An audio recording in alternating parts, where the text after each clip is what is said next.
ఎవరైతే competitive aspirants ఉన్నారో వాళ్ళందరూ ఈ బోర్డు మీద ఇమేజ్ని చూడగానే సో మాకు ఈ ఇమేజ్కి సంబంధం ఏంటి అని అనుకోవచ్చు.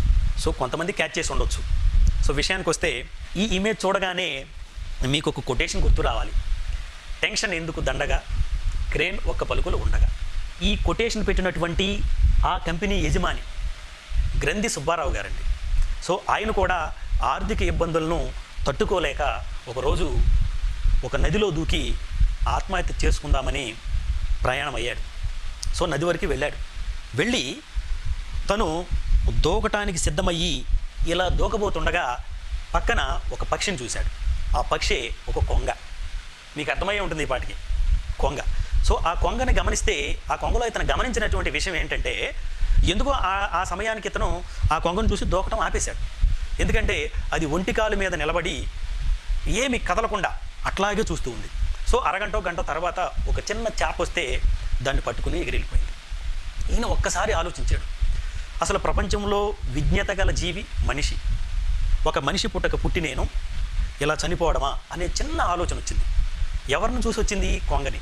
ఎందుకంటే దానికి దొరికింది ఒక చిన్న చేప, ఇంత చేప. అంటే తన కడుపు నింపుకోవడానికి గంట సేపు వెయిట్ చేసి ఒక చిన్న చేప ముక్కని పట్టుకుని ఆనందంగా ఆ కొంగ ఎగిరిపోయింది. నేనేమో ఇలా ఆర్థిక ఇబ్బందులు తట్టుకోలేక ఏది చేసినా దేనికండి? పొట్టతిప్పల కోసమే కదా. ఏది చేసినా మనం పొట్టతిప్పల కోసమే చేసేది. ఇది కరెక్ట్ కాదు అని వెనక్కి వచ్చాడు. వెనక్కి వచ్చి ఒక్క పలుకుల కంపెనీ పెట్టడం జరిగింది.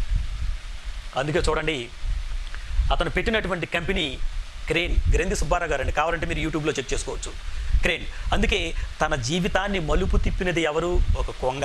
క్రేన్. అందుకే చూడండి, దీని మీద మీకు కొంగ బొమ్మ కనిపిస్తుంది. చూడండి, ఏది చూసుకున్నా సరే కొంగ బొమ్మ కనిపిస్తుంది. అంటే తన జీవితాన్ని మార్చినటువంటి పక్షి కొంగ కాబట్టి దానికి గుర్తుగా అతను ఈ కొంగ సింబల్ అనేది పెట్టుకోవడం జరిగింది. మరి ఎక్కడ ఏ శుభకార్యాలు ఉన్నా సరే ఇది ఉండాల్సిందే. ఇది అందరికీ తెలిసిన విషయమే. అంటే ప్రకృతి నుంచి కొంత నేర్చుకోవాలని దాని అర్థం. అదే అతను ఆర్థిక ఇబ్బందులను లేదా మానసిక సమస్యలను తట్టుకోలేక చనిపోతే మరి ఈరోజు ఈ కంపెనీ లేదు.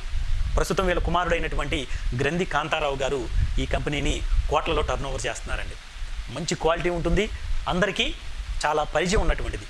ఎందుకు చెప్పానంటే ఆర్థిక ఇబ్బందులను తట్టుకోలేక చనిపోదామనుకుని వెళ్ళినటువంటి వ్యక్తి ప్రకృతిని గమనించి వెనక్కి వచ్చి కంపెనీ పెట్టి మరి ఎంత డెవలప్ అయ్యారో ఒక్కసారి చూడండి.